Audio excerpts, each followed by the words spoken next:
Hello, welcome to Agile World. Hello, Sabrina. How are you doing? I'm good. I'm excited. Something's happening this week. Is it? What's happening this week? Yeah, I'm coming to see you. Oh, okay. We're doing. Hello. Was that Hello. you? I hadn't planned anything. Um, Hello. Sabrina's coming to finally physically meet you and then, work out that you are definitely 6'3" to 6'7" tall and I'm I'm yay six big foot and we're going to two, but finally. I'll stand on a brick. Um, Okay. we're also going to do some outside broadcasting, aren't we, at the Edinburgh Festival? Yes, we are. Exciting times. So keeping up for that. But it's lovely that we've got a familiar face with us today. Hello, Anthony. Hello. Good to see y'all. How's it There's my going? Texan coming through, y'all. Yo, yo. You're going Contraction to have for to be so you all. careful.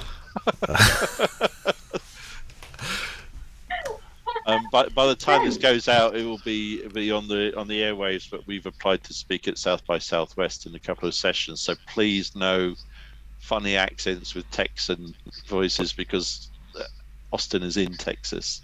It Comes out your is. accent. Every accent I do either comes out Jamaican or Welsh, which are just two complete opposites. So lovely to have you here again, Thank Anthony. you. And I hear Glad to you've be. got a hot topic. Well, we were talking the other day, and it was the idea around OKRs, or objectives and key results, as a management construct, not just as another acronym, because Agile loves its acronyms. And then there was this idea of, do you have within the world of agility, which includes a lot of things, where do OKRs fit? And that was a discussion we were having, so we thought we might have that discussion here. And then in that discussion was the idea around, what the KPIs informed towards making sure that you're achieving these OKRs, and the confusion around even KPIs of key performance indicators, key being of paramount or supreme importance, and yet how often are we in a meeting and they list out 30 KPIs? Like, there can't be 30. That's not key. So those are PIs maybe, but it's not KPIs. So it's just, taking the idea of there's so many terms and so many acronyms thrown out, just some clarity and alignment, which is what OKRs are great for. And then, the things that we're all experiencing as we're trying to figure out how do we move the right needles and do work that matters in a time when there's just so much to do and there's a lot of busy, which isn't a badge of honor at all. But Right, how can do I we ask how a do we quick get there question better? about that? Because Yep. KPIs for me sort of sound last century. Really. Um, 1990s, you had to have your KPIs in. Told everyone what you were going to pretend to do for the next year. And if you did two of them out of 10 of them, then you were winning. Whereas OKRs are a very new construct, and I just performance indicators kind of indicates that there is a known performance, or you can actually guess what the future will be. Whereas OKRs are wide things that are intended to give guide rails rather than milestones in the old parlance. So how do they tie together, and do they? It's a really good question. So I think that the understanding is, what kind of culture do you have? So if you have a performance culture where anything less than 100% is seen as missing the mark, or is a potentially failure, KPIs are very comfortable in that space, because to your point, it's like an estimated guess of, we'd like to do 10 things. And so these are the 10 things we think we're going to do. And then there's some sort of punitive measures for when you don't hit them and people get upset. And it's like, why aren't we there? And people push really hard. That's just, it is an older construct for that kind of performance based culture. But what I have found is that the culture that Agile lets you build is a much healthier, much more sustainable culture. And so the idea of an OKR, an objective, which is a way we deliver value to clients, whether that client is internal or external, and then the key performance, which is the actions and activities that are the success criteria and things we would do to achieve each objective. That kind of alignment makes a lot of sense. So if you think parent-child, the objective is the parent, the key result is the child.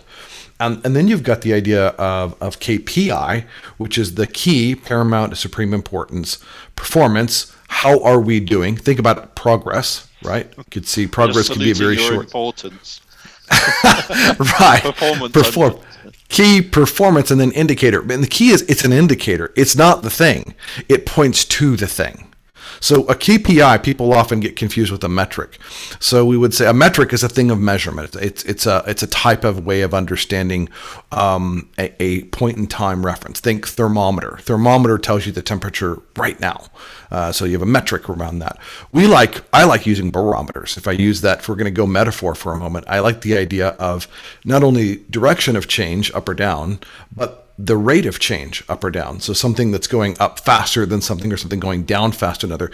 Those two dimensions, if I were to use technical language, it would be more like this and less like that, right? It's so imprecise on purpose, because what you're not trying to do is go, well, what was the number? 98.6 degrees Fahrenheit, for my temperature. And it's, okay, now it's 98.2. It's like, okay, is that useful? Maybe, but it's usually only useful over time. So the thing that makes a barometer useful is the rate of change and the direction of change is what we do to try to predict if it's going to rain or not, right? So it's the idea of understanding, yes, there is a measurement, what the millibars are, but what we're really trying to understand is, and what do we think will happen out of these short, frequent measurements that we're looking at to try to understand a trend or a pattern, right? And so that's the big difference. I'm sorry? I was just going to say, also, what are the benefits as well? I'm thinking back as well to what Karl mentioned, which are like performance reviews that we have within businesses. And sometimes you get asked to do these things and you think to yourself, well, what is the benefit it's actually given? There's always going to be some Absolutely. sort of benefit in that area. And the key is, who does it benefit, right? So my favorite question is why?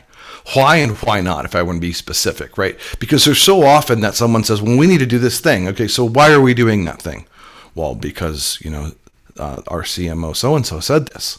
And so Susan said this is not a reason. It's a good motivator, but it's not the reason.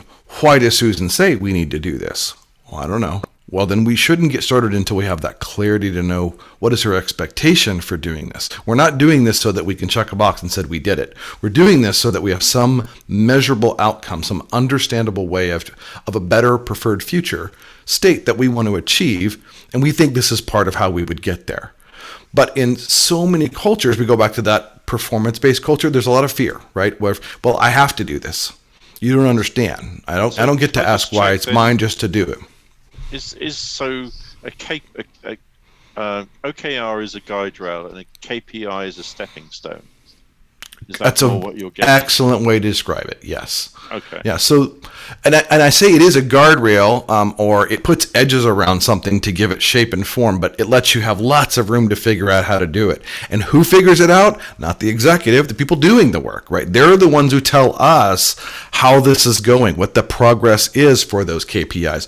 One of the things I like to use, and I think I maybe have used this on another podcast with you guys, but it was the idea of having a map and giving you a destination and predetermining your route and telling you when to be there and how much you could spend in order to do it. And then saying, Karl, you have no choice, this is your route. Versus saying, here's a GPS, here's the destination, here's your budget max, and here's the date we would like you to be there by. Figure it out. Right. So a GPS does actually get me there the same as a map. The difference is it uses real-time intelligence from multiple sources to tell me the best possible route given the variables that are changing beyond my field of view. I can't see that there's a slowdown up ahead or there's a traffic closure or construction, but because there's other data informing it, it tells me you're going to want to exit here and go around.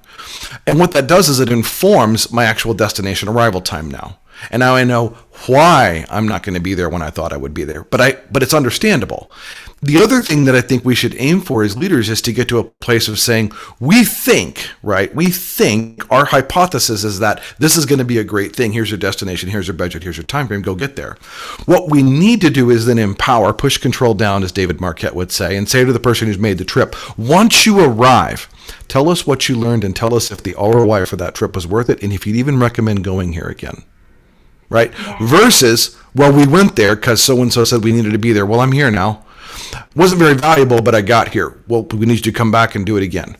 Why? Right? So there's a place, especially in thinking products, it's pretty easy to visualize this. If you had 3 or 4 products and you have 2 products that are just doing miserably in certain markets, why would you keep doing the thing that's not working? Well, it's because I got a quarterly measurement. By the end of the quarter, I have to have visited this place 5 times. Why? Because if after 2 times it's not worth it, what are you changing to either make it worthwhile or give feedback that says this destination's a loser, this product's a loser in this market, we should shift over here? Strategy here, not metrics, then, because strategy is about how we get where we need to get, or at least but how do you make a meaningful decision for a strategy without good data? I'm talking about both. You right? need data points, but I mean, there seems to be a real clash of cultures here between corporate measurement and agile effectiveness, because I've heard recently 100%. Of someone trying to set out the next 5 years milestones for an agile transformation. I'm going, how on earth would you do that? Because in a milestone world, those things in an organization are set in stone. They're expected to be hit. Yeah. Yes, and you don't know what you're going to hit, because all you have is this whole thing about launching out into the deep. But actually, truly in Agile, we should be launching out into the shallows and actually experimenting as we go and finding out what works, what doesn't work, and actually evolving. So the ideas that you're talking about of it's cultural is really at the crux of it. I haven't got there yet, so thanks for the surprise at the end. Sorry. Right there's the middle of the Tootsie Roll where you crunch and you get to the middle. There's the good part. No, you're good. It's the idea of, if you are going to change something, you cannot focus on changing the behaviors. You have to focus on changing the mindset that informs the behaviors. Right. And I think I've used this before, but I'll use it again because it works. And it may be new to some people. So if it's new, I hope this helps you.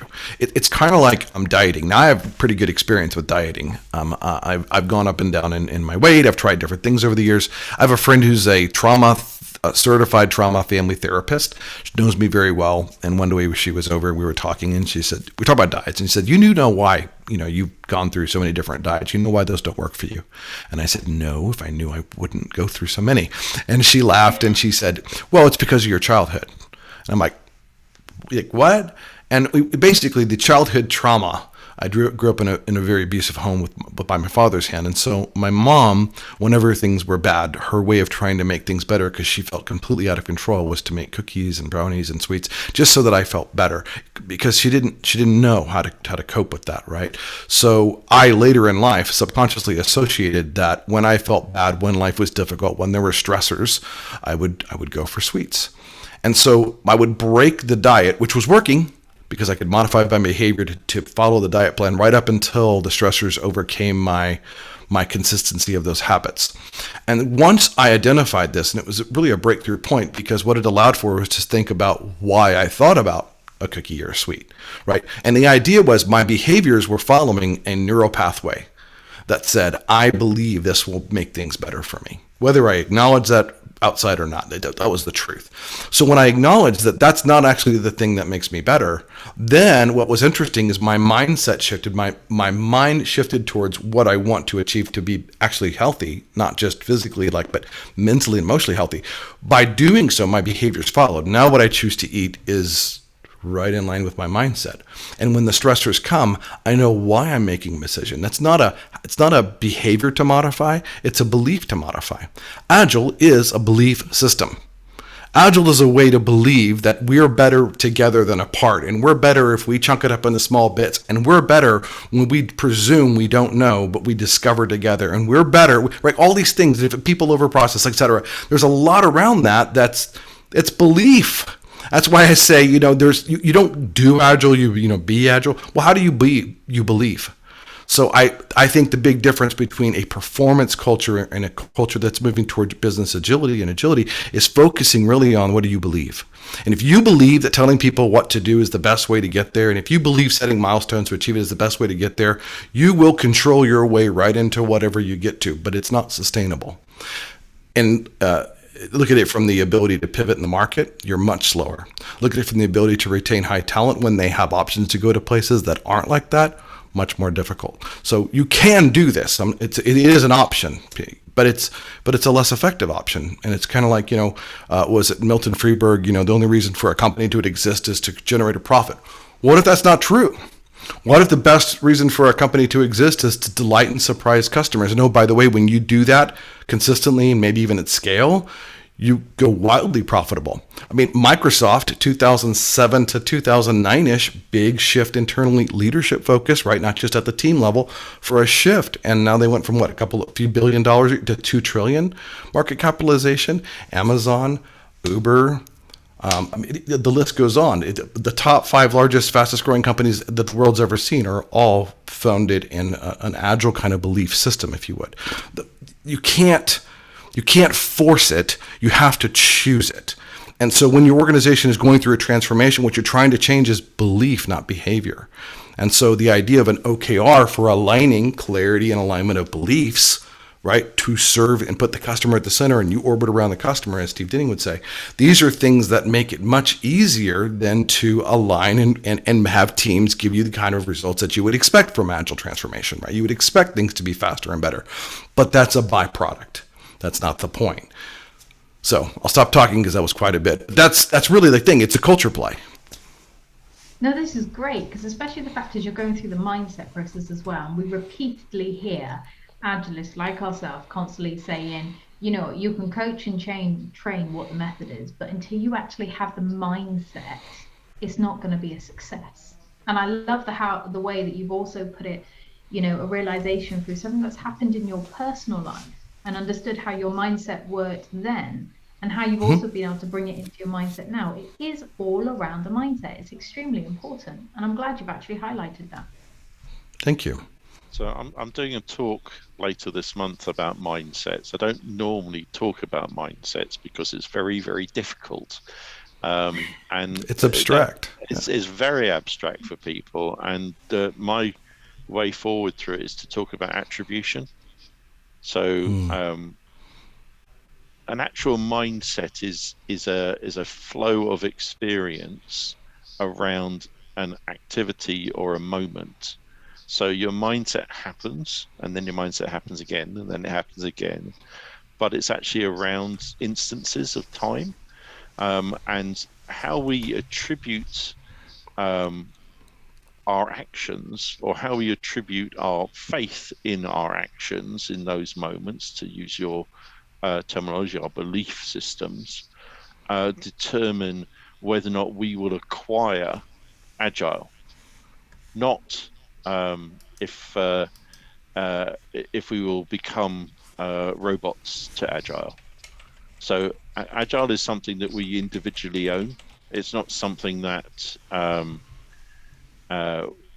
we are all aligning to one view. What we're doing is learning as we go, and I think that's really interesting, the mindset piece around that, because it's way beyond that template or cookie cutter experience. Right, Karl, you're so, and it's what people want, right? Sabrina and Karl, they want the template. They want you to come in and say, tell me what to do. Well, that would be incredibly ineffectual. So rather, what I would do is I'd want you to tell me what you believe. Tell me what you believe to be true. Tell me and the easiest way to look at this is go find out what motivates people at every level of the organization. Figure out what motivates them, and you will figure out why they believe what they believe. They believe they can't change, or they believe they can only change to this point, or they believe they can't go back without it being a punitive repercussion for pushing back too hard or too often. That informs it. So you have to discover, I think part of the coaching process here in the consultative approach is to discover, well, what are the actual motivators? And you'd figure out, do those motivators align with the stated set of desired outcomes that you've heard? And if they don't, how do we talk about that? I think one of the things that I really value about the idea of agility is that it doesn't actually solve anything. It just addresses everything. And that's, people want it to solve. It's not a Band-Aid. It's not even a skeleton for the body. It's a way of thinking so that you manage you different, and you manage your span of care different, and you manage your communication different, and you manage expectations different. If I help you see a way to do that, that feels safe, and this is why I talk so often about creating psychological safety. Generally in Agile, you hear Agile practitioners talk about Agile safety, psychological safety at the team level, but I'm like, no, it's at the organization level.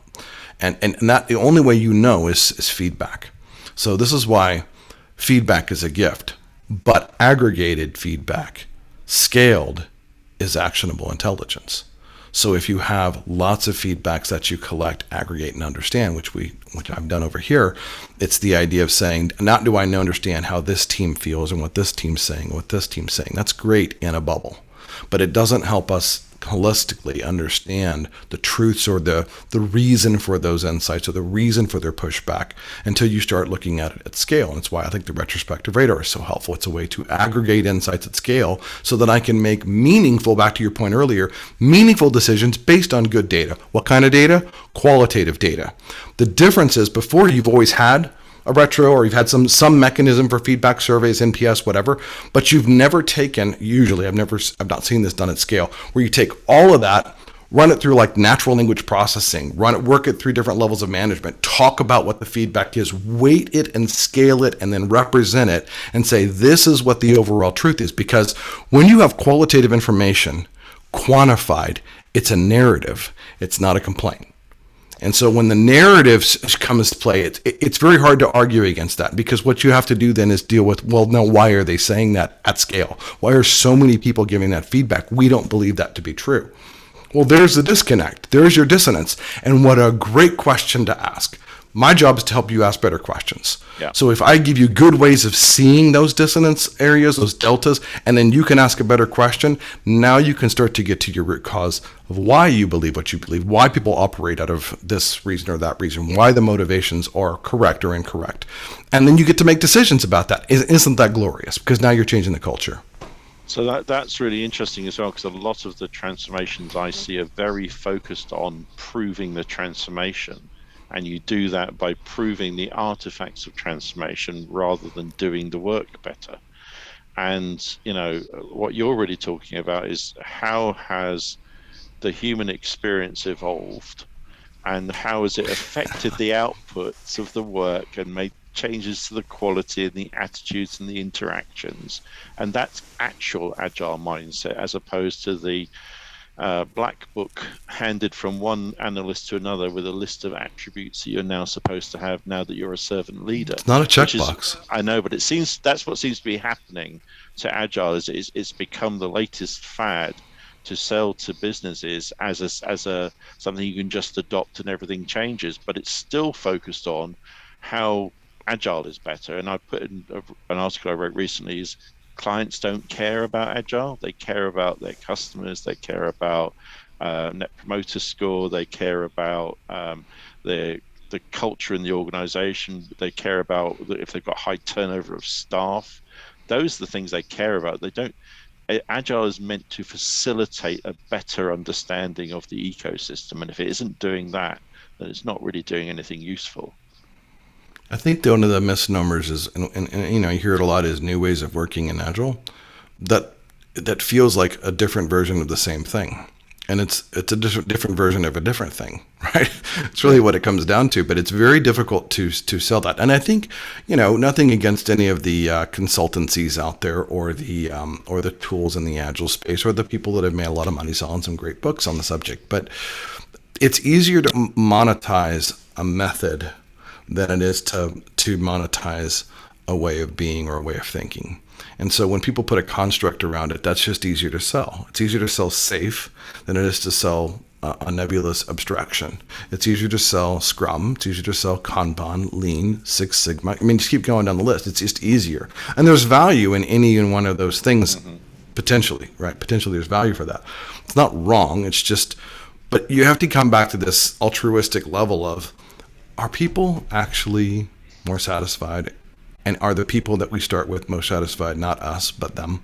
Is it the customer who's more satisfied? Ultimately, it's such an interesting flip of the script to go away from what Friedman's idea of create profit, and that's why you exist. I know we don't exist without a profit. I mean, I'm not saying that doesn't matter, and I've seen so many LinkedIn threads about this where people, and Agile coaches in particular, you see this whole, it all comes down, it's about the, money, stupid. It comes down to the money. So if you don't make money, you don't stay in business. So it doesn't matter. And I'm like, right. But if I deliver value and you have it in three, it's passion, proficiency, profit. All three of those should intersect right in the middle of customer value. Like that's the middle of that Venn diagram. Because when you create something that people want, that changes it. Because now you're talking about value proposition, not feature benefit, which is another, I think, artifact's the wrong word, but it's another realization that has come for me is, from a sales perspective, because I work with digital sales and marketing, is they're looking for conversions, pipeline funnel conversion. And I get that. But what I'm trying to get to is, but did we help somebody do something in such a way that we made them a hero and they're delighted and that they want to come back and do it again? And can we tell their story so that others see the value of that? Because that's success. Because you do that long enough, well enough, consistently enough, you're printing money. But it's the byproduct. That's the difference between making a sale and making a customer for life. LTV, lifetime value. You're talking about it. Each company's got a different ratio, but if your company doesn't have this, I highly suggest you do it. But you need to understand what your lifetime value is. And a lot of times people look at, well, I get the client, I land the client, then I want to sell them something, so they start using my thing, then I expand them to my other products and services. And so my lifetime value comes from the total net number of things that they buy from me. I'm like, what if it's not? What if instead it's the consistency to where you become so ingrained in their success and you're so a part of how they're able to be successful for their clients that you're almost impossible to remove, right? So this is harder in the commodity world space, but when you think about this, it's like a CRM. CRM, there are tons of them, but displacing one, even if it sucks, is really hard because you've already got so much invested, systems, process, tooling, training, et cetera. It's really hard to displace. So how do you make it where they would never even want to displace you? And that's more about two things. One, there's the utilization. So if you look at the funnel, awareness, engagement, adoption, and then at the bottom is utilization. And then you've got the ability to have sprawl, where now we have people saying, and because this, now another part of the business uses it, and another part of the business. And so now we're growing organically, and people aren't hitting the funnel at the top, right? These people that are hearing about it from people who are having success and want that success to hit the middle of the funnel. Or sometimes they go almost near to the bottom of the funnel. You don't even have to mess with this part, right? You're like, they're doing the hard work of sales for you.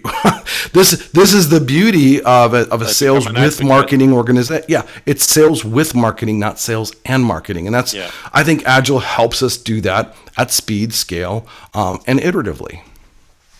And so, the example that you're given is is a good example of some major big companies that we know about that have actually used that. Apple, as an example, they've used that. Most people with Apple products don't just have one; they have multiple, and that's because it seamlessly works. Because the product works because they've thought about it. Sorry, Karl, you're going to say something. Well, no, I'll add to yours. They created the ecosystem before creating the products. They inverted the model. So the previous model was to get people to buy one thing and then start buying all of them, which is a brand identity sales model, which was the previous model before an ecosystem model. They created an ecosystem and then started adding. It's what Amazon did as well, and eBay did the same thing as well. They created an ecosystem model, and what they started to do was to give a common set of behaviors and interactions that allow people to understand what they were doing, when they were doing it, how it all worked, and then they added to it. And I think that's one of the problems we've got in Agile, is that people don't know what they're meant to do next. They've been told that you can adopt whichever bits you want, go for it, we're supporting you. Well, actually, they need a bit more guiding than that. They need to know what they're going to get for it, and also how it helps them do work better. And I know this is like what's in it for them. Yeah, what's in it for them, but also how does it, if I have to change how I've worked for the last 25 years that no one's ever really been all that bothered about before, why do I need to do it? Do I gain some level of access that I didn't have before, which is actually what Agile is really about. It's about enabling people to actually look above the parapet and actually say, we've been doing that for 20 years. It never worked. It's a stupid idea, but no one wants to change. Now's the chance to change. And I think there's lots of opportunity. everyone always says the best resource in the company is the people, but they hardly ever listen to them. Yeah. So true. It's the thing is, I'll never forget. I had an executive that I explained the idea of iterations with these teams, that we could get better incrementally. 1% better, 50 weeks in a row is 50% better. Like, that's massive improvement. I don't care who you are, but it's the little bit, not the lot. And the thing is, but you let them determine it. And so this gentleman looked at me and he said, "So are you telling me we're going to get to tell them what to do every week?" And I said, "No. They're going to tell us what to do every week." And he looked at me like, "Come again?" Like, because that's it was a very command and control structure of, think about it. The people closest to the problem are also closest to the solution. When I rolled out the retrospective radar, we had 5 dimensions. The what are you going to start doing, stop doing, keep doing, do more of, and do less of. And what was fascinating was less of was easily far and away the number one segment of feedback. They wanted us to stop the waste, stop the low value, stop the redundancy. Any company is going to face some level of that. So that your course, that was number one. But you know what the second highest segment was? Start. The people closest to the problem telling you what needs to be better, right, are also telling you what you should be doing different or instead. And without a feedback mechanism to understand what is that and why is that and how often is that and where is it coming from, that qualitative analysis becoming a quantitative set of weighted numbers represented, data point, it's very difficult to affect change. And even then, when you have it, you still have to look at the culture that you're in. Do they accept that feedback? Do they want to change? That's different. But maybe a lot of that comes down, I think of OKRs as clarity and alignment. But before even the objectives that we want to achieve, which should be aspirational, inspirational, and client-centric, I got to go, what's the vision? And I like this simple example of JFK, right? His speech of, we want to push humankind forward toward being the best of who we are. How are we going to do it? We're going to put a man on the moon, and we're going to do it within a decade. Okay, so what would it take to do that? Well, we'd probably need to establish a space program, and then the Apollo program is established, right? So what are we going to know? How do we know when we established a great objective of establishing an Apollo program? Well, we would probably employ the best and brightest in the space and rocket science. We probably need to do that within a year if we're going to be there in 10. And we probably need to figure out how to build a propulsion system capable of carrying humans to the moon and then back.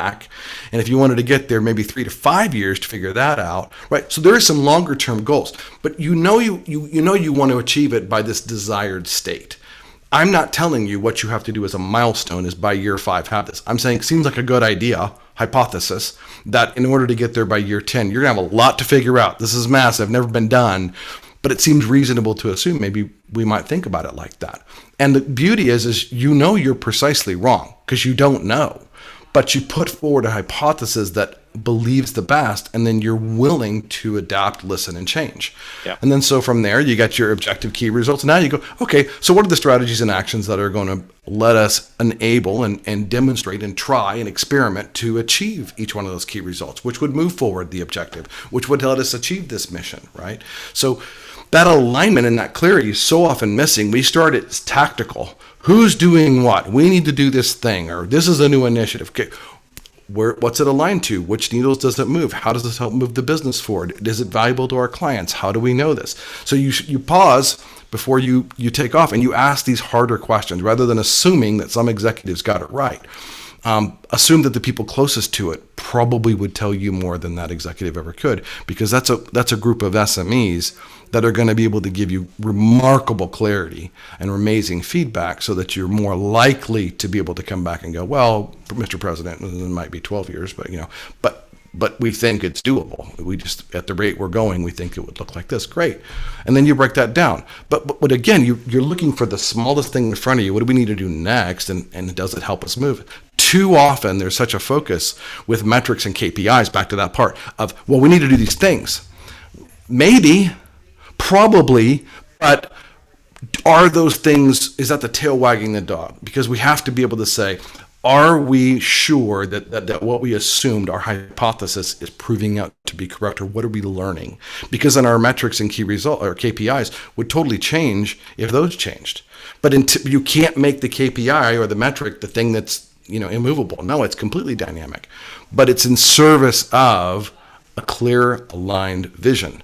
And if you don't have that, it's very, very difficult to know if you're ever successful.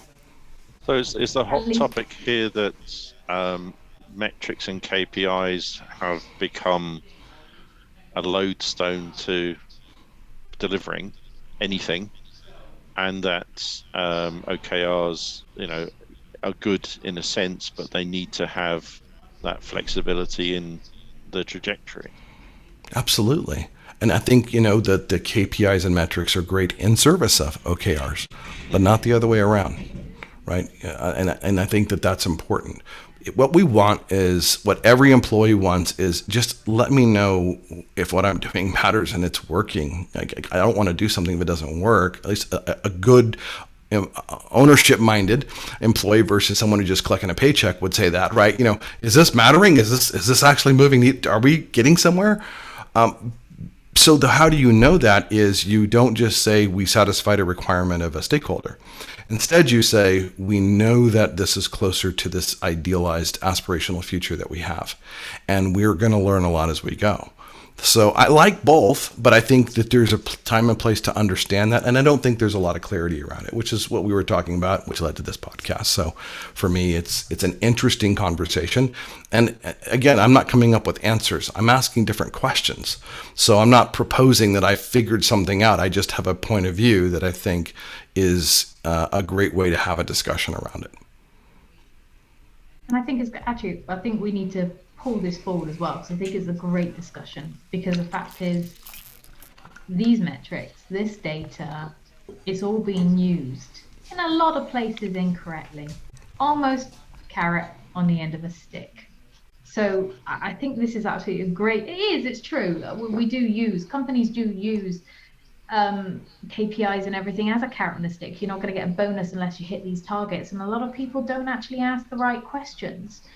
And sometimes when it is a carrot and a stick situation, sometimes people just do it to get their bonus.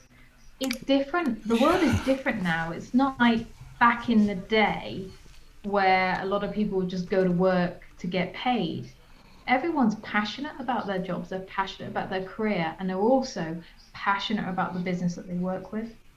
I'm going to say so. I saw your face then, Anthony. You were going to say something. Well, I'm just thinking that this is, what you're talking about, we're seeing lived out. There used to be a model that worked. I get that. And by the way, it's still working. Think back to BlackBerry. When Apple introduced the iPhone, what was that, 2007?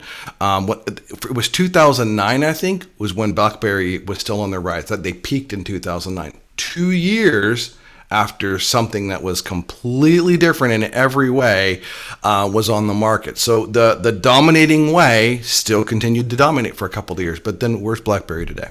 Right? So you may continue to be successful in spite of. I'd rather you be successful because of.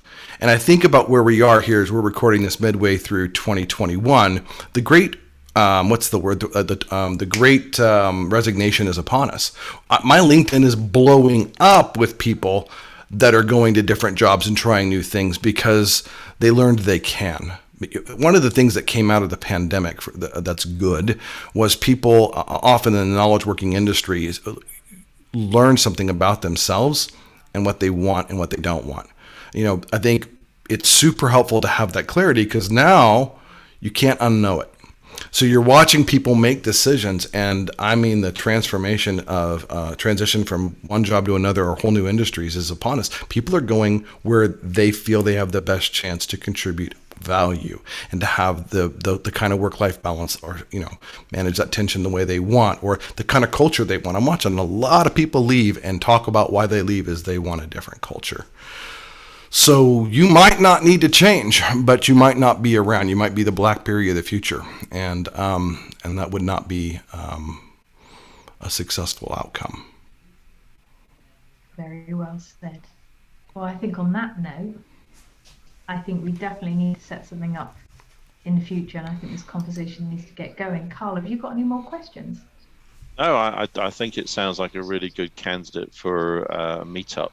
And we'll have a wider conversation, and we still may not get any solutions, which is absolutely fine, because I think we just I think one of the essential pieces here is consciousness. We need to get knowledge into people's consciousness so that when they hit those points in their working lives, they make the decisions based around more than just what's in front of them. Yeah. I think if we can all ask with psychological safety, why Yeah. and why not, right? Imagine what can happen. I'll leave with this, the iPhone, which I have here. The iPhone exists because someone had a contrarian point of view. Someone asked why not. And they didn't ask how to make a better version of the existing thing. They made an ecosystem and then a product that included, oh, by the way, a phone. Right? Oh, by the way, it wasn't even the point. And this is really the kind of thinking, innovation does not happen in a world of agreement. Innovation happens when conflict is healthy and necessary and done with rigor and respect and honor. These are things that we don't see enough of, in my opinion, in the world. So many of the projects and initiatives that companies take on are really focused on more of the same or a different version of the same, thing. So we've got to think about it differently to get to a different outcome. I'm going to add an adage to what you just said there about the iPhone, because Nokia had the iPhone 5 years before Apple did, except that no one there had the guts to release it because they thought no one would spend £1,300 on a phone when they were costing $100. So, and they were right. No one would spend £1,300 on a phone. Yeah. But they didn't build a phone. They built much more. Right. Oh, by the way, the phone's included. Right. So, yeah. But you're right. So it depends. That's a point of view. The point of view was, no one's going to buy a phone. You're probably right. But what they would buy is a better way of having their life connected. Oh, yeah. Oh. Oh, that is a perfect way. Well, thank you very much, Anthony, and we will be seeing you we'll be seeing you very soon. And thank you for Agile World Hot Topic. Thank you very much.